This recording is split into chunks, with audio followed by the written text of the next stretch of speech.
Welcome in to the DNVR Avalanche Podcast. We got Jesse and Rudo coming to you live today. Jesse Rudo Show. Yeah. Always love these. You know, not the two of us don't get to a two-man show very often. Not very often.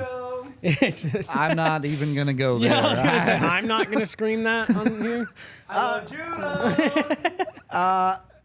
We're talking winners and losers of free agency today. But, Jesse, I wanted to start with a bit of a mercurial question. Ooh, wow, great word. How do you win free agency? And I get it. If you're the Avalanche, if you're Tampa Bay, you're going all in. You're trying to make yourself a contender. You're trying to be the best team in the league. But what if you're in Anaheim? What if you're in Arizona? Mm-hmm. How do they win free agency? That's a great question. Because we were actually, right before you walked into the studio, the set here, we were talking about it.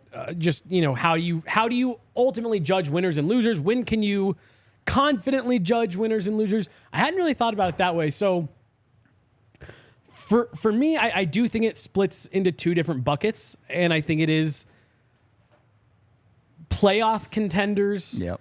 And then non-playoff contenders. Everybody else. And I think for playoff contenders, and I'm going to lump all those in because I'm going to use the philosophy of like, oh, just get in and anything can happen. Sure. And I think the way you can feel good about your free agency while still, you know, being in the summer is, did we address what we felt our needs were when the season ended last year? If we felt like we had, and I'm making this up, if we felt like we needed a center, a top six wing and a bottom six wing and a middle pairing defenseman. If we checked three of those boxes, I feel pretty good about our free agency.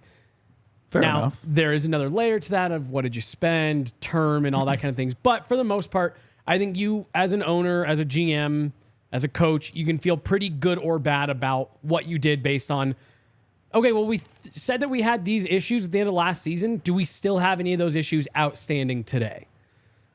And then for the non-playoff teams, I think that's, did we make moves that help us move forward while giving us options to acquire assets later on? If you didn't do that, for me, yeah. If you didn't do that, I don't think it's good for agency. I love what Arizona did. Like, they're a team, we'll get into, you know, all this stuff. Yep. But like, that's a team that just off the top of my head, it's like, that's a big winner for free agency. Not even necessarily because of what you're hoping the players will give you, but what they will have now as value in 6 months. Yep.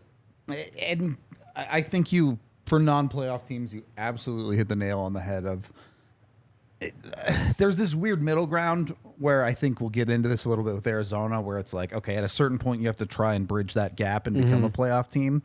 But if you're a team like Anaheim, especially, how many guys can you get on one-year deals that you can say, we can get something for this guy at the deadline? And while they're here, they can teach a couple of our young guys some things. They can score some goals, put some butts in seats. Yep. But really, we signed you to flip you later on. Yep. It's 100% how I think teams at the bottom win free agency. Part of the reason why I think the Kaloran deal is so weird. Here's 4 years. You'll be here right until we're supposed to get good. Yeah, right until we're good, then you can leave. I don't get it. But, hey. He wanted the money, so he got what he wanted out Southern of the deal, California's nice. That's true. It's a fun place He's got a couple cups. Maybe he's good. Just wanted to ride it out from there. All right. Fair enough. You want to start at the bottom or the top, Jesse? Let's start at the... Oh, shit. A tough choice, huh? Let's start at the bottom. Okay. Let's start at the bottom. Bottom for me. No, hold on. Is bottom like who we think lost, or are we talking standings? Either way, is there a difference? Well, I think there were some... someone just threw across Detroit. I want to get into them. I do as well want to get into them. And I think they fall right in the middle either way. I had them near the bottom before this weekend. Yes. The DeBrincat thing helped them a lot, I think. Sure. But Detroit felt like a team making a lot of moves for the sake of making a lot of moves. Should we start there and then we can kind of go in another direction? Let's just go here. Because this is a team, we talked about it last week, where here's one thing you can't do with free agency. You cannot build a winner in free agency. You have to build accessory pieces. Right. You can add to what you have. You can give yourself a boost. For example, I think when a player like Matt Duchene hits free agency, that is a player that you could say legitimately moves the needle for a team. Yep. So you can do that through free agency, but Detroit over the last couple of years, it's so interesting. Steve Yzerman, I mean, seems like he's made the decision that this is going to take too long doing it organically. Let's see what we can do in free agency with players that cost us only money. And I say only money, meaning you're not having to trade assets, but the comment that just flashed across the screen, they're over $10 million for JT Compher and Andrew Kopp. And that's since the existence of the salary cap in the NHL, the biggest mistake teams make in free agency is overpaying middle six players. Yep. And those players will be fine. Like JT Compher will be fine for Detroit. Yeah. He will give them a decent middle six job. But you've paid $5 million to a middle six guy now, and you won't be able to afford other pieces on your roster. Right. And Detroit has done this in spades on their forward side. Again, I think the DeBrincat thing helped them a little bit. But still, you look at their top six, and you're like, okay, you have Larkin, you have DeBrincat, and then you have a bunch of middle six guys that you're hoping will step up. Well, and again, a guy like JT Compher, who we've talked on this show, I think he's been a little bit of an underrated player here in Colorado. I think he had some big moments for the Avs, very clutch performances at times in the playoffs and things like that. All of those things are true. That's one column. Those are all true. The other thing that is true is we've seen him go long stretches where he doesn't any effective hockey without being very effective. We've seen him pick up a lot of points in those big moments, playing alongside, not to discount what he's doing, but playing alongside, being the sixth guy out there in front of the net, going to the net while you've got McKinnon, Rantanen, Cale Makar as your shooters and being able to kind of pick up, the trash around. It's going to be interesting because most mocks I'm seeing have him slotted in 2C. He's the second line center. And I just wonder, in a system that isn't as what's the right way to put this? As well oiled, yes, as a system like the Avs, where they're asking him to be a little bit more, not, hey, can you flex up a bit here and fill in for this other role? Like, hey, can you be the full-time second line center? Can you take the shutdown matchups? I mean, that's honestly, if the Avs and the Red Wings were playing within the first week of the season in Detroit, they're probably trying to match JT Compher to Nathan McKinnon. And the Avs are going to go, haha, yeah, we remember that matchup getting its head kicked in every single night. So. And it's just so interesting to watch Steve Yzerman, who's gotten so much credit for what was built in Tampa before Julien Brisebois took over, take this approach in Detroit where it's, I want nothing here homegrown. I only want players that we've brought in, and we need to speed this up. It's just odd. It's Mo Seider and then a bunch of guys. Literally a bunch of dudes on their defense. Like, sure, you're bringing in Gostisbehere and hoping that this rekindling of his career isn't a mirage. Right. But your other guy in your top pairing next to Mo Seider is Ben Chiarot. Like, come on, man. It's just, I feel like Detroit is one of those teams that it felt like they were really building in the right direction with their drafting. And they took a chance on Mo Seider and they absolutely got it right. And then I feel like it was last summer. They just went crazy. Yeah. And so they're a team that right now today, what is it, July 10th? I've got as a free agency loser. Now, again, we'll see. We'll see where this goes. And I'm with you. I think bringing in DeBrincat helps. And if JT Compher turns into a 2C suddenly, cool. Good for them. But what happens when he's a 35-point guy? Right. Like, I just think that these have all been really weird moves, way overly aggressive, overpaying. And, oh, by the way, Ville Husso really wasn't very good last year. And you're locked into him for 2 more years. So they're a team that, going back to last summer, they've just made nothing but weird moves for me. Yep. And we talked about, did you address your needs? Their defense is a mess. Yep. Andrew Kopp, they just brought in Andrew Kopp to be 2C. And they're like, it didn't go great. Yeah. Let's give a ton of money to someone else. who again, we're also betting on the upside. Yep. It's just really weird. That's a team that I don't think addressed any of their primary needs, added big money, and even that DeBrincat deal. Like it's expensive for sure. It's expensive for a guy that, yes, he's a 2-time 40-goal scorer, no doubt.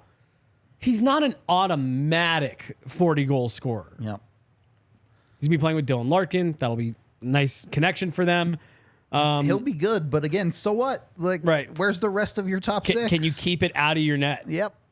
And I don't know if they can. It just does not feel like a team that came together at all to me. They're the team that I think was the most active and I feel the worst about from any of the significant free agency players. I think that's fair. The other team I would say that I really feel bad about, and this is somewhat for different reasons, but it's Toronto. Ooh, interesting. Let's see. So what was it? Tyler Bertuzzi. Max Domi. Domi was the other one. John Klingberg, Ryan Reeves. So here's what's... I'm with you. I don't like that. That seems... That's a hard directional shift from Kyle Dubas. Yeah. That's this guy's out of here, and we are doing something else. Well, and it's... They're trying to be mean... Like, and they're trying to get that, like, I did hear the conversation of they're trying to find an identity beyond the big four, which I get. I just don't think, Tyler Bertuzzi, Max Domi, Ryan Reeves is the identity that you're looking for. And I think those are now guys that kind of go against the grain of the rest of what that team does. And John Klingberg, what? You said that of all the types of defensemen that Toronto needed to bring in, John Klingberg, I can say confidently, was not the archetype of guy they needed. Here's my bigger problem for them. Okay. Ignoring the fact that going out and getting Ryan Reeves for 3 years is psychotic. They're $9 million over the cap. Yeah. And yes, they have some LTI. I think they have about $5 million in LTR space. Mm-hmm. They have to get rid of $4 million more dollars. Right. They got to shed some cap. Like they now have to make their team worse because of the moves they went out and made. Well, and some of this stems back to, now I don't have it in front of me, so maybe is Matt Murray the LTIR that you're talking about? I don't know off the top of my head. Their candidacy on Cat Friendly says they have $5.5 million in LTR space. So well, it's just... This is another team that, not unlike Toronto, it goes back to... it's Jake Muzzin. So will he be? I don't know. He might be done. Is Nicholas Robertson as well? I mean, yeah. Another one. Nick Roberts. Yeah. Like nothing. So this is another one. Okay, so Matt Murray still has another year. That I find so weird. They... And by the way, they don't have Ilya Samsonov signed. So they got to sign the goalie that finished the year for them. Matt Murray, I thought that was such a weird gamble last year for exactly what has played out. Yep. I thought that was such a weird get for them, not because of what Matt Murray's ability is when he's on, but which we have value proposition. Right. He's not healthy. Yep. So you got $4.5 million committed to Matt Murray that, if he's healthy, you don't even know what you got. Yeah. I don't understand how Toronto thought it made itself better here. And I mean, like, there's some conversation that's been around that Austin Matthews is going to re-sign. Yep. And if he does, going to sign a new contract soon, if he does, I'll be legitimately surprised, Rudo. Like, honestly. Because... Not because like all the Arizona jokes and stuff like that, but I just can't imagine he's looking this and saying, like, what direction is this? These are the moves to me that a team makes right before they have to make like serious changes. It would be the least surprising thing in the world to me if Austin Matthews becomes Toronto's Matt Duchene. Mm-hmm. And Toronto's had marginally more success than the Avs did in the Duchene era, but one trip to the second round in his career so far. If he rolls out here and says, I just want to be on a team that can contend for a cup. Would anyone blame him? No. And I mean, like, dude, it's, I go back to that. I think it was the McDavid, whatever contract McDavid is on now. It had kicked in and they had just ended the season. Yeah. And in that presser, he said, we have, I think he said 5 or 6 years, whatever, to get this figured out. And I remember really taking that as like, he means that. Like, he wants to play on a contending If it's team. not figured out, I'm gone. Right, right. And he's basically saying, like, I'm going to do everything in my power. You guys have to do everything in your power. You have to build this team the right way. You know, he was at the NHL Awards. You know, we have unfinished business. It's like, does management know that? Because their moves would suggest that they don't know that. And after these moves, if Austin Matthews signs this summer, I'll be surprised. Now that I say that, he'll sign today. I'll be surprised because that's just something where I'm looking at saying, I want to see how this goes. For sure. I want to see what's about to play out here because these are major shake-up moves. You're trying to change the identity of the team. Mm-hmm. What if that doesn't work? Is Austin Matthews really going to be cool to sign a fresh deal starting over? We'll find out one way or another. Jesse, would you rather be wearing a fit or drip? Oh, shit. I don't know. I like drip. I think drip more is of a drip guy. Yeah. Well, you can get your drip on with Bird Dogs. Don't I know it? You're the one who's I'll say, all about it over here. Look, put simply, Bird Dogs are shorts that actually fit. I don't know any better way to put it. Yep. Very similar to things like Lululemon, but they're actually built for men and they have the liner inside. Affordable, yeah. Yeah, affordable. Great call on that one. This is why I don't own any Lululemon. Shocker right there. You can go check them out today. You can go to birddogs.com/DNVR or enter the promo code DNVR at birddogs.com for a free Yeti-style tumbler with your order. That's birddogs.com/DNVR. Check them out. They got the stretchy khakis that they give you the slim fit that even makes someone with thunder thighs like me look good. So I was actually going to say before you moved on, I also have a pair of Bird Dog pants. They're like navy. I don't even know what that stuff like slacks, dress pant, that category. Sure, yeah. I love them. You guys have heard me complain about like men's dress clothes. They're not flexible. They don't breathe. None of that. I love my Bird Dog pants because they look super nice. You can wear them to a more formal event. They're comfortable. They're breathable. They stretch. They got good stretch to them. Those are the one things that, as much as I really do like my Bird Dog shorts, I could not more highly recommend the pants, especially if you're someone like me with, disdain for dress clothes. There you go. Why wear dress clothes when you can wear Bird Dogs? Exactly. Birddogs.com/DNVR today. And also, make sure you're checking out Kind Love. You can go to any Kind Love location, use the DNVR code to get 25% off in-store purchases. They've been around forever. One of the first dispensaries open in Colorado. They've existed since 2010. Their turbo joint is, let me tell you, it's turbo? powerful. It's turbo? It's got the turbo button for sure. You do not need to smoke a whole turbo joint to get where you're going. I accidentally did, and it was a great time. But I accidentally did. Oh my gosh! Whoa! How did I end up at the very end of this? Again, I've been trying to smoke the whole turbo. Dude, that thing had me. I'm saying. zooming, It had you in the tractor beam. They had me zooming, dude. I felt like Lightning McQueen. Like that's the turbo. Like Had you turboed? If joints aren't your thing, I know a bunch of people here at DNVR love their gummies as well, so you can go that side with it. With Kind Love, again, they're farm to table. They grow their own stuff, as you can say. Go check them out today. There are locations in Cherry Creek or North Denver, or you can go to kindlove.com for full menu and online ordering. Even again, DNVR code. It's a 25% off all Kind Love flowers, pre-rolls, and their turbo joint line. Second period of the DNVR Avalanche podcast. I do just have to address Steve G that I will never stop wearing skinny jeans. You have to bury me in those. Yeah, it's just not worth it. Skinny ankle, skinny jean, showing some ankle.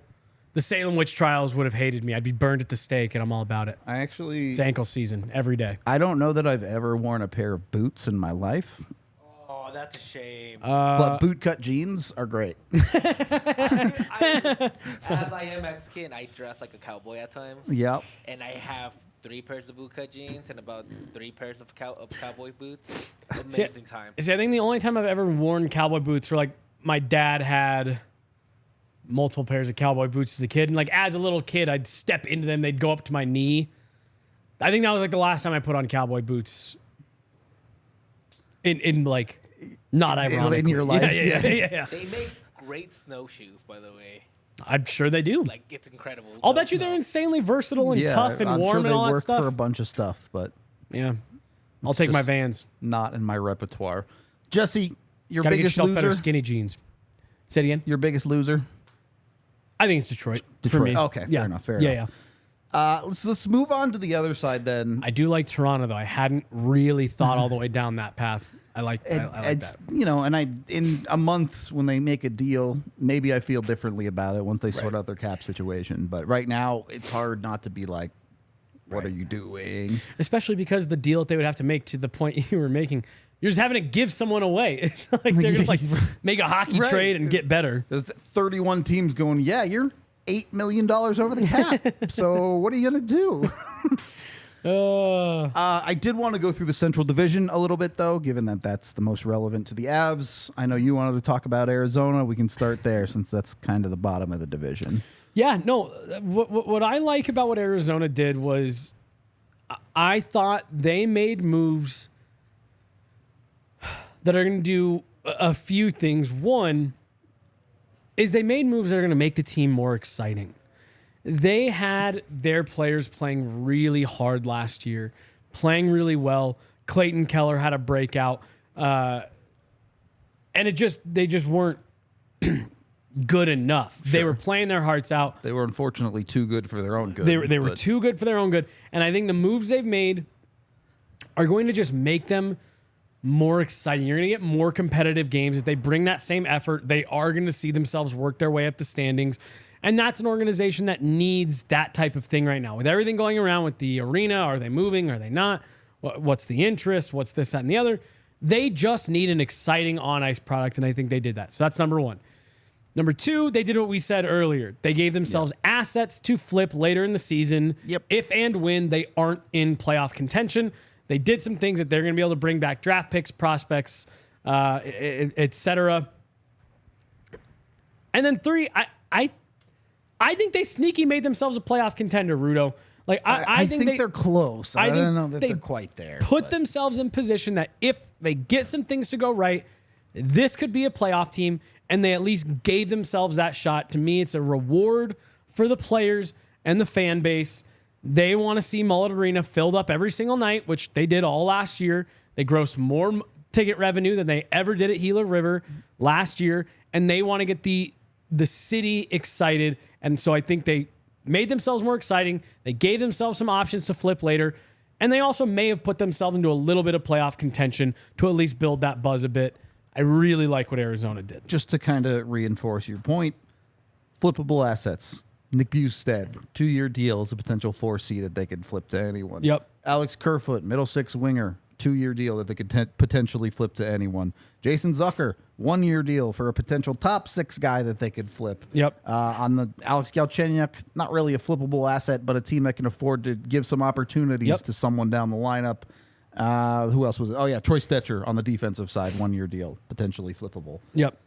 And I mean, like, even Galchenyuk, if they give him some runway and he can get off to a half-decent start, you're telling me that a team like the Avs wouldn't, here's a fifth round pick. Yeah. We can, make him a 13th forward. We loved him in the AHL, whatever. Yeah, totally. It's a fair point. So I don't think I'm as high on them as you are. I don't think they're really a playoff contender. Yeah. And AJ's right. Like, their defense is, AJ's in the chat here. It's got serious problems. And then is Karel Vejmelka, they just extended Connor Ingram. Actually be a starting goaltender. Right. There's still a lot of issues here, but I just, this feels Columbus-esque. That year that they knew everyone was walking. They knew everyone was walking, and they were like, "Nah, we're going for it." That feels shades of this for me with Arizona, where it's like, we know what situation we're in, but son of a bitch, we just want to win. We want a win, not two win. Like, we are going for it exactly until March 2nd. Exactly. And then we are selling every single one of these 100%. pieces. We're going to try to have some fun, and then we're going to flip all these guys, and we'll do it again next year with our own guys. So that's a team that I really am high on. I do like that. I kind of skipped over Chicago. I really don't have a ton to say about Chicago. I mean, there are a lot of moves. Those are almost purely, we're going to flip you later. We're trying to bring in some guys that can impart some wisdom, but we're not trying to contend. Look, when you're giving $4 million contracts to guys like Corey Perry to get to the floor, there's no secret about what you're doing here, okay? Does that make that hard to flip? I mean, I'm assuming they just retain. Yeah. You retain half, and at the deadline, there's $700K left on that. Yeah. Good point. I don't think it's that bad of a deal. But also, Chicago not making any impressions that they're really trying to go for the playoffs this year or anything like that. Yep. So it's where that is. You start working your way up the Central Division. You have Nashville up next. Obviously, they've kind of gone through a big change with Barry Trotz at the helm as GM. I just can't figure it out, dude. Well, so going into the offseason, you're like, oh, okay, they're buying people out. They're selling stuff. I get it. I get where this is headed. And then you get to free agency, and they're like, let's go get Ryan O'Reilly. Right. And it's like, wait, what? Huh? Yeah, I mean, even going back to last trade deadline, they flip, what's his name? The young kid that they got a billion picks for. Oh, my God. They flipped Ekholm, right? But. Yep. No, the kid to Tampa. They wanted him up for Rookie of the Year before. Yeah. Why can't I think of his name, dude? It's not Trennan. It's the other one. We're not moving this podcast forward until I think of this without looking it up. I'll look it up. And I'll give you like 30 seconds. Oh, damn it. It was in the chat. Tanner Jeannot. Son of a bitch. Yeah. Yes, Tanner Jeannot. But even that, like, that's a kid that 2 years ago they were like, this kid needs to be in the Calder conversation. What a year. What a breakout. And then his play dropped, and they flip him for 1,000 picks with Tampa Bay Lightning. So you're like, oh, they're going that route. Then they sell Ryan Johansson for nothing. Then they buy out Matt Duchene. You're like, oh, wow, they're tearing it all the way down. Tyson Barrie's probably the next to go. There's UC Saros rumors out there. And then they add Ryan O'Reilly. Yep. And it's like, wait, what? On a multi-year deal. Had they added him on a 1 year, and it's like, oh, they're going to flip him? Yeah, that would have made sense. They add him on a 1 year deal. And then, if my memory served me correctly, they added one other. Gus Nyquist. Gus Nyquist. Yep, thank you. And so, again, just a couple moves that seem to be counterintuitive to what they were doing. Counterintuitive to what the direction appeared to be. And it's just, it's a puzzling one for me with what it is that they're trying to do. Yep. You made your team worse to try and make your team better. Their defense is in a very weird spot. It was Luke Shen was the other one. A 3-year deal for Luke Shen, 2.75. Well, and that, what I was getting to, their defense is now Roman Josi, who's 33 and has 5 years left on his deal. Ryan McDonough, who's 34 and has 3 years left on his deal. And then Luke Shen, who's 33 and has 3 years actually left on his deal too. So their defense is, it isn't aged out yet, but it's coming very quickly. It's getting close. And I thought they were committing to a retool on the fly. Mm-hmm. And I mean, I guess technically that's what they did, but just in a different way than I thought. They're trying it. I look at the pieces they got rid of and the pieces that they brought in, and it just feels like swapping like for like, right? Yeah. Like, how much does Ryan O'Reilly move the needle for you over Matt Duchene? I know they're very different players. You probably lost some production, and yeah, you get some defensive prowess, but okay, Barry Trotz said that he brought in Andrew Brunette because they were trying to move in a more offensive direction. We wanted to start adding that to our identity. And then they add shutdown defensemen Luke Shen and Ryan O'Reilly. It just doesn't make a lot of sense to me. Yeah, I'm with you. It feels like they're swapping out pieces for the sake of swapping them out instead of actually trying to get better. Yep. Just moves for the sake of moves. Yep, exactly. And I don't know. NHL GMs just do this sometimes. And maybe it's like hey, your job's on the line thing, so you got to try something. But to me, this feels like you're just spinning your tires. Like, there were a few of the trade deadline Kyle Dubas things that felt like that. Like, I get it. You have to make moves, so you are just making moves. Yep. This is Barry Trotz's first, like... Yeah, David Poile for decades, the only GM the franchise has ever known. You bring in Barry Trotz, and he gets aggressive, and I actually like that approach. But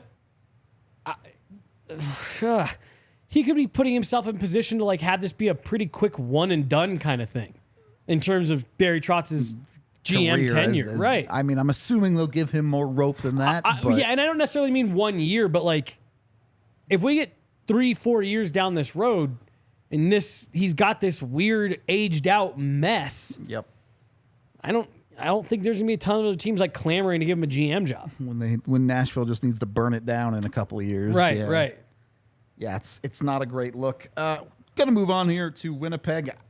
Not a ton going on in Winnipeg. Obviously, all offseason there's been some, a lot of dudes kind of want to get the hell out of there.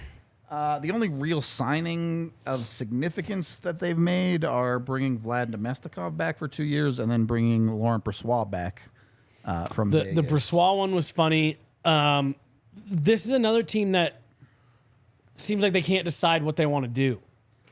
Like you said, you've got guys just dying to get out. I agree. They make the Pierre-Luc Dubois deal finally, but like you got Scheifele sitting there. Yep. You got Hellebuck sitting there. You let Blake Wheeler go. This, to me, is a team that, like, between Scheifele and Hellebuck, if they flipped those two guys, I would actually like that offseason. Cool, you got Brossoit who can start for you. And you've made a decision on which direction you're headed. On which direction you're going. So now you're bringing in some assets to try to make this work. It's the fact that they are just so... in the middle? Yeah, half in, half out on all this shit, man. Yeah, I agree. It just feels like a team that needed to make a decision this offseason, and they didn't. Yeah. And if they continue to not do that, their players will make a decision for them. And you see what happened in Calgary. Mm-hmm.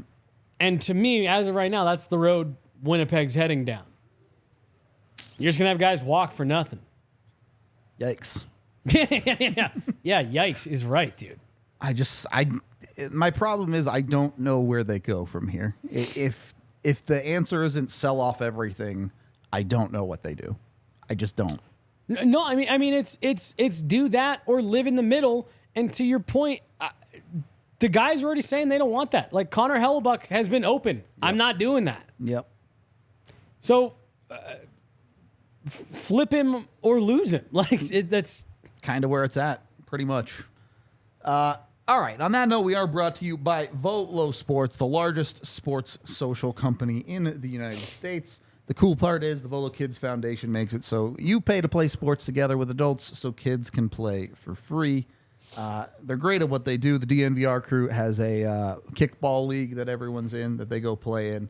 You can get the Volo monthly membership pass today. It's $20 a month, or you can test it out $10 a month for the first 3 months if you're new. You can also still get into summer leagues. I think there's like 3 or 4 days left up to sign up for summer leagues. So make sure you're getting in on all of that with Volo. Tons of different leagues throughout all of the state, basically. Lodo, Rhino, Uptown, City Park, Highlands, Sloan's Lake, Cherry Creek, DU, Inglewood, Arvada, Aurora, Northfield, and even more than that. So get in there today at volosports.com/Denver. Again, the summer registration closes on Thursday, so get in before that so you can get into whatever league you want. And you can also use code DNVR10 to get $10 off when you sign up at volosports.com/Denver today. And when you're out there playing in the sun, because the rain is gone forever, right? It's not coming back, right?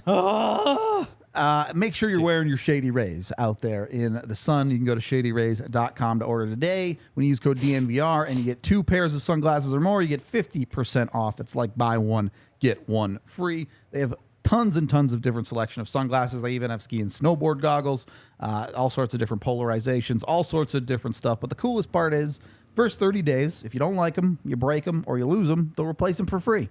So That's awesome. if you were like me as a child and always sat on your dad's sunglasses, it's fine. Yeah, you're good. They'll just send you a new pair. No problems with Shady Rays. Go check them out today. Again, shadyrays.com with the DNVR code. Or if you're local, they have a brick and mortar in the Park Meadows Mall. All right. Hannah stole mine immediately. So we got the second set.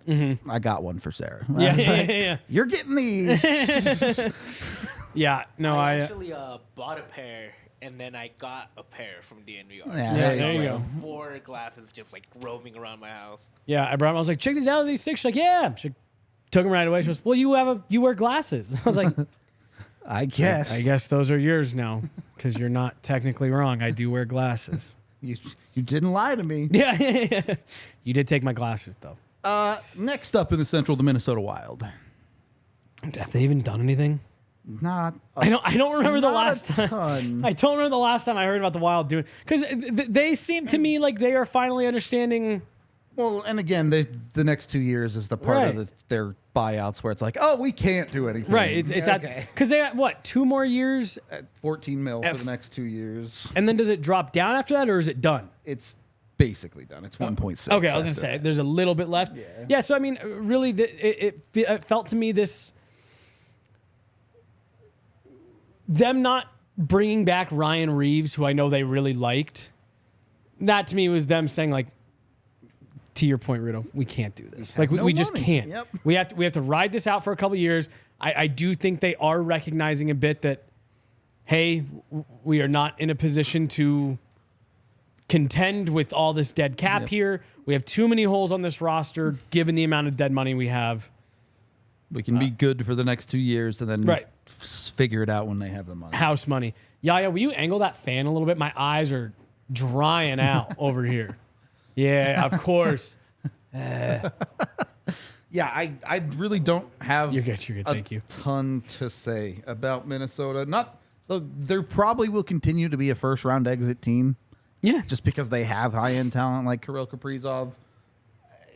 Well, and like the tandem goaltending thing works fine in the regular season. Yep. They're good enough. They have some young guys that are making a good impact on the roster. Yeah, man, thank you. And so I'm with you. I think there'll be a wild card to third in the Central team, get bounced early, but I just don't really think that team is much of a threat given the dead cap that they're dealing with. Agree. I just don't see how they take the next step. The next team, though, in St. Louis exists. Do they though? They did stuff. They're another team that, again, I find interesting because this is an organization that I feel for decades has given into the pressure of the market. We were actually having this conversation again before we started with how much do management, front offices listen to what fans have to say, what kind of input, how they'd feel about certain players. To me, St. Louis is an organization that cares a lot about that because they just missed the playoffs. Mm-hmm. And to your point, Rudo, what did they do to either amend that or to get themselves worse so that they can get better? Nothing. Did they even they literally signed no one worth talking about. Not even no, and as long as you have Jordan Binnington there, you're gonna struggle. You're gonna find it hard if you get into the playoffs. It's gonna be hard to win playoff rounds. I just now let me ask you this: a team that loses Ryan O'Reilly, yep. Does Kevin Hayes replace 75% of that? Kevin Hayes. So here's always been my issue with Kevin Hayes. The Avs have been high on him for years. The Avs have been interested in Kevin Hayes, looked into signing him, looked into acquiring him. Here has always been my issue. He's fine. Yep. He's fine. And I feel like people sometimes talk about Kevin Hayes like he's a lot more than just fine. So I agree. Sure, maybe he replaces 70 to 75% of what Ryan O'Reilly was near the end. But is that your 1C? I don't know. And for what it's worth, like with the retention, as far as money wise, it's fine for St. Louis if he's your 2 or honestly even 3C. But then they don't have a 1C. Right. So. And so that was their move, was they added him. And again, that's just another one of those, what is this? This doesn't make you better? Sure, maybe in a very literal sense, yes, he's a better player than would have been there, which would have been nobody. Yeah. But it's an easy bar to clear. Right? Yeah. Are you a warm body? Yes. Okay, we're better. Like, that to me is what the Blues have done this summer. If they don't do anything else to of any consequence, I think this is another easy non-playoff team. I mean, we just saw the wheels come off for them. Yep. In a big way. And huge. And the unsolvable problem that you alluded to at the start of this, Jordan Binnington is just stuck back there. Your goaltending is a nightmare. And it even seemed a little bit like the antics, like, okay, now we're done. Like that is officially worn everyone's patience thin. For as much as Craig Berube puts his foot in his mouth and can be an asshole, even that dude was like, yeah, he gets away with that when he plays well. He's not playing well. You can't get away with that anymore. Now you're bad and you look like an idiot and you're hurting the team. Okay, should we talk about I'm assuming is probably your big winner of free agency too? Yeah. In Dallas? Yeah. Unfortunately for me, I think the Avs had a really good summer. I do too. They for me are a top 5 team free agency. In my opinion, there are 2 Central Division teams ahead of them. One's Arizona, and number 1 is Dallas. I think this was an outstanding summer for Dallas. The issue that looms over them is the issue that has loomed over them for the last 4 years, and they just keep living on a prayer. As long as their guys don't age out. Yeah. Like, how much longer can Joe Pavelski do this? It's not just Pavelski either. It's Jamie Benn. Right. They added Matt Duchene, which, as long as he doesn't age out, will be a very good acquisition. Yep. But if he shows up and doesn't have it anymore.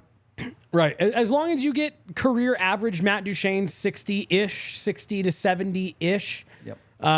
Somewhere between 25 to 35 goals, you feel really good about that 1 year, $3 million. I also like a move that they didn't make, which was going out of their way to bring back Max Domi.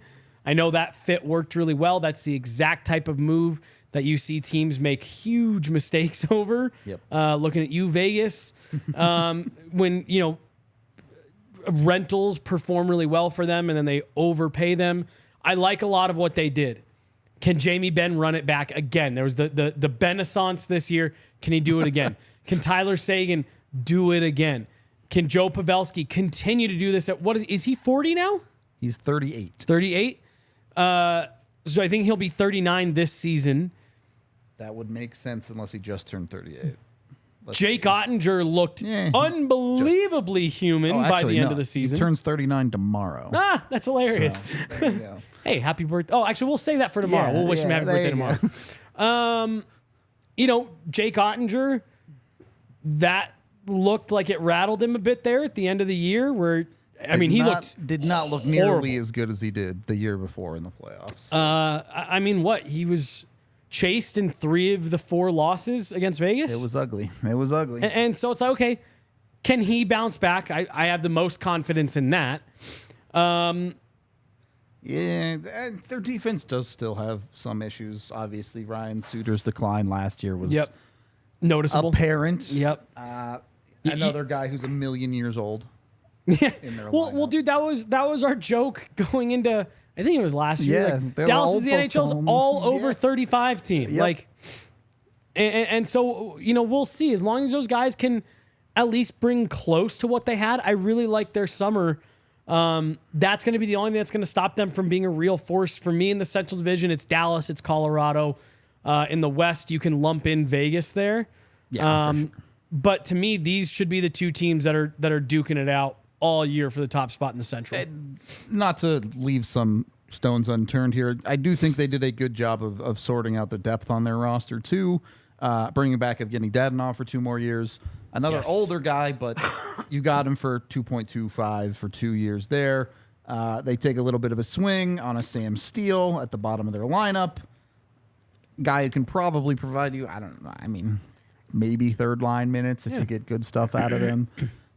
I just think they made a lot of smart business decisions. Yes. And they didn't put themselves at a ton of risk here. The Matt Duchene thing is a 1-year thing. $3 million. Yeah. And like the $3 million is why I think everyone is like, wow, at that price, there are 31 teams in the league that wanted to do that. Right. Yeah, that I said it on a show last week. That was the one move the one deal that I saw handed out across the league where it actually made me say, that'd have been nice to see the Avs do that. Yep. But as we've laid out 1,000 times, there's a lot of extra layers to that. But that was the only deal where I thought that's an envious deal. Mm-hmm. A lot of other teams are going to wish they did Matt Duchene 1 year, $3 million. Even the Nashville Predators were like, well, if we could have had Matt Duchene for 1 year, $3 million, we would have done it. Done that.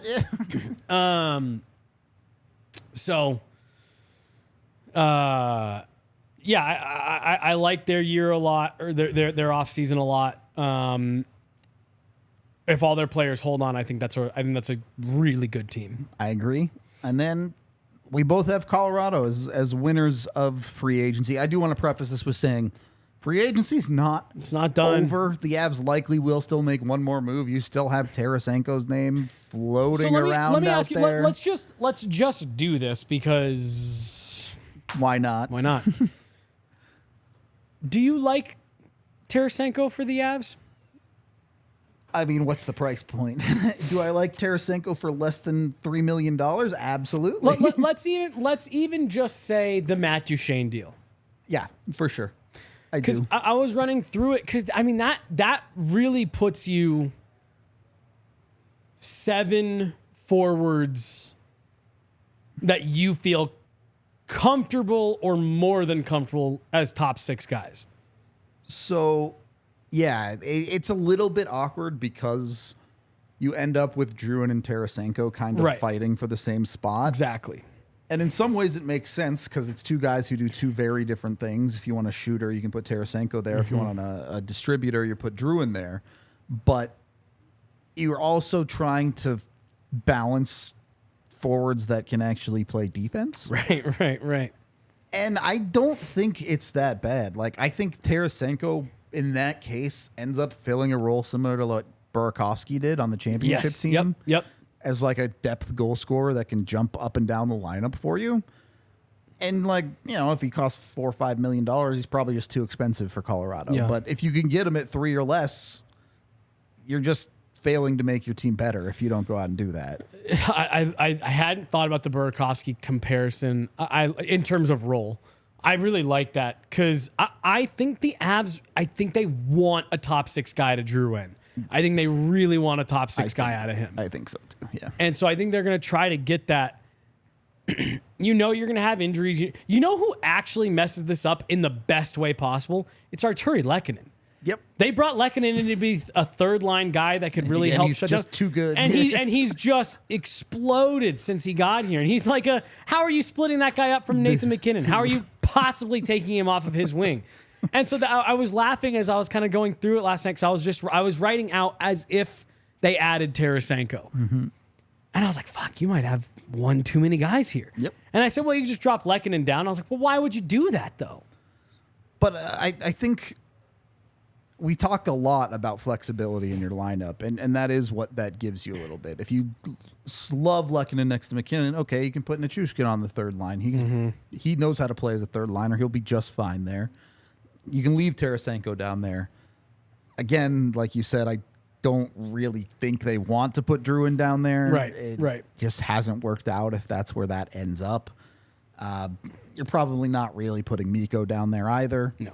But anyone else, you can slide up and down the line. And I mean, if you really, really, really wanted to, you could even slide Johansson down and slide Mikko to the middle of the ice. for sure. And run a Nichushkin, Rantanen, Tarasenko.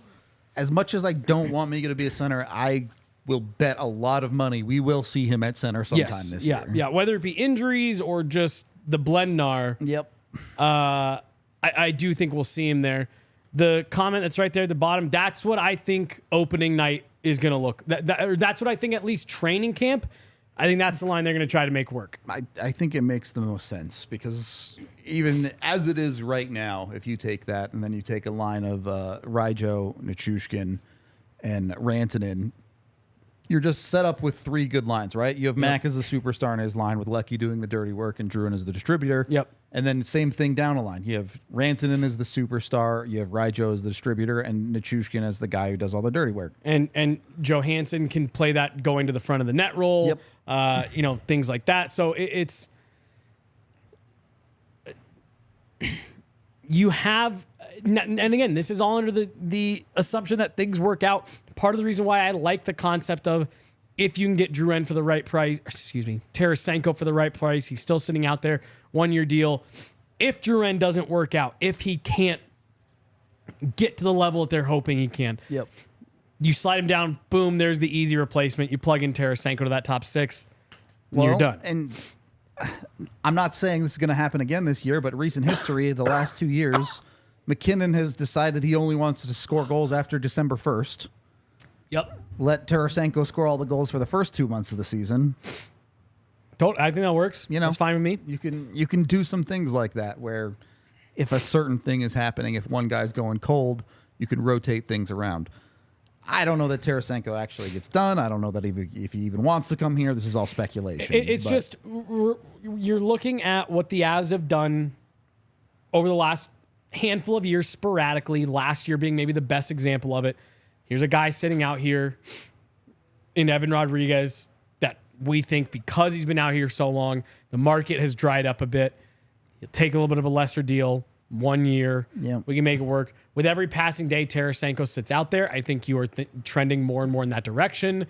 I also think, as silly as it maybe seems sometimes, it's another Russian for Val. No, I was going to bring this up too. Not just for Val. Keep in mind, this is an organization that is probably going to try and bring Nikolai Kovalenko over this coming off season. Yep. Or possibly at the end of this season. Potentially during in season. They just drafted Mikhail Guyayev from Russia and another Russian in Nishimnikov later in the draft. Yeah. Having one more here wouldn't be the worst thing ever. I also do like in this last, because the Avs need to add one more forward. I do like Jonathan Taves there. Yeah, Taves makes a ton of sense as a depth if he's guy coming back, if he thinks he's healthy enough, et cetera, et cetera. Yep. I think that's another name that would make a lot of sense. I'm with you on that. I think Taves makes a ton of sense. We've all given into the Megan Danton Heinen train at this point too. Would be a logical answer for their bottom six. Yep. So I think those are probably the more likely moves. But if Tarasenko is an option, you have to at least try, right? Tarasenko, a Tarasenko one is more thinking we're getting another top six player for our top nine. Yep. Danton Heinen, Jonathan Taves, we're adding depth. Yep. These are bottom six players. Yep. If they're having to work their way up into our top six, something has gone wrong. Yep. And the Avs can make room for these things if they need to. There are plenty of guys on this roster where it's like, yep, sorry, Olofsson, you're going back to the Eagles in the AHL because we need room for a Taves or whatever. Right. They are in that window still where it's we're not as worried about development right now. We're trying to win while keeping one hand on the development wheel. For sure. If we stop looking at this road for a little bit, that's not the worst thing ever. Yep. So potential more there, but even so, I think we all certainly at DNVR like what the Avs have done this offseason. I'm a big fan, man, and I've talked to a lot of people who really like it. Yep. It's, obviously if things go wrong, they go wrong. But sure. You used the phrase a minute ago for Dallas, and I feel the same way with the Avs. Smart moves. Yep. They weren't the splashiest. They weren't the biggest. They weren't the highest dollar. The Avs made smart moves this summer. And like we said, there's one more to make. So let's hope that they don't Make a dumb one. Right. But as of right now, I think they've done a lot of smart things, and this is how you not only stay a contender, but you stay a contender for a long time by making smart moves centered around your core. Yep. So we'll see exactly how things play out as the new norm for free agency. As it takes 3 weeks. The Avs have about 7.5-ish right now. It's probably more like 3.5 because you've got to sign Ross Colton. Yeah, exactly. So you're anywhere from 3 to 4 with what you actually have available to spend. So, I mean, on a 1-year deal, that you could get a player done for that, or you could always sit on it. I don't think it's off the table that they sit on it and wait to see what you can find in season after some teams are starting to, this is maybe a bit ambitious, but this is purely just because we talked about it earlier. Maybe Winnipeg decides to hold on to Mark Scheifele and we get to Christmas and their season has gone way off the rails. I believe this is Scheifele's last year under contract. Yeah, I think so. Or if not, it's close. Maybe they'd be willing to eat some and you can make that money work or whatever. So I do think that is another possibility. They'll hold on to some of that money. And we talked about it with Arizona. Jason Zucker's right there, man. That's a great one. Maybe even better than the Scheifele example because that'd make a lot more sense. I mean, who knows? By the deadline, it could make no sense. You never know with the NHL, but yeah, lots of options still open to Colorado. Your options are open when it comes to beers and Breckenridge Brewery, the official beer of DNVR. Dozens of flavors. Obviously, I'm all about the Palisade Peach right now because it's that season in Colorado where you get your Palisade peaches and you eat them and you drink them in your beer. And it's just what you do because they're delicious. If you're not from Colorado, you just wouldn't understand. I don't know what else to tell you. No, they have dozens of great flavors, even if peaches aren't your thing. Strawberry Sky, always a classic summertime favorite. They've got something for everyone. You can find them anywhere in the United States. Use the Breck Beer Locator online at breckbrew.com to find them at a local liquor store near you. We didn't really talk about the East a ton today. That's okay. We can talk about them tomorrow if we really want to. I think we should do that because there were a couple teams out there that I thought were interesting. I just wanted to address the Landy thing. Gabe Landeskog will not be back this year. Regular season, playoffs, none of that. Very clear about the timeline being 18 months. The Gabe Landeskog conversation resumes this time next year. Yep. And even then, you could be talking about we'll see December of 2024 return for Gabe or something like that. If not more than that. And I do also just want to throw a little bit of cold water on this because I've seen it circulating. Lonzo Ball was ruled out for this entire season. Please keep in mind, everyone, he is, I believe, 3 weeks ahead of Gabe Landeskog. Yeah. So, the thing that makes that more jarring is that he has already missed 2 full seasons. That's because they kind of started this process earlier. He's only, I believe it is 3 weeks. I believe that's what Gabe Landeskog said, ahead of where Landy is at. So while Lonzo Ball is someone to keep an eye on, he's really not that far ahead in the rehab process. So him being ruled out for the entire NBA season really wasn't all that surprising for me. It's also this is I don't want to call it an experimental surgery, but it's not one with a long track record. Mm-hmm. And there have been pretty varying results, which is concerning in some ways, but also if Lonzo Balls doesn't go well, that doesn't necessarily apply to Landeskog at all. What Rudo's saying is that if either of these guys come back to an elite level, they will be the first ones to do it. Pretty much. And there have been guys who have come back. Yes. Not at quite the same ability level as what they were at.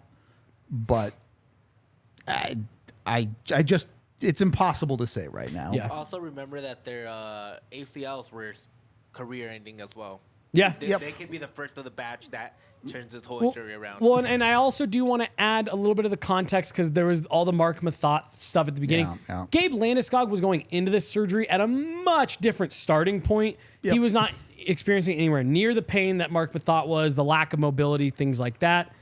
I mean, just go look at Gabe's Instagram of all the PT that he's doing. And, I'm not a doctor, but so far so good based on what I've seen that's out there. There's a couple of those where you can tell he's working through it. Yep. Like he's in the early post-op stages, physical therapy, all that stuff. So unfortunately, no, they aren't banking on him being back at any point for the 2023-2024 season. That includes the 2024 playoffs.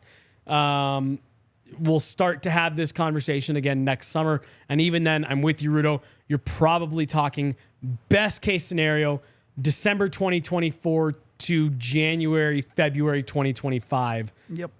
When Landy is back, if he's back.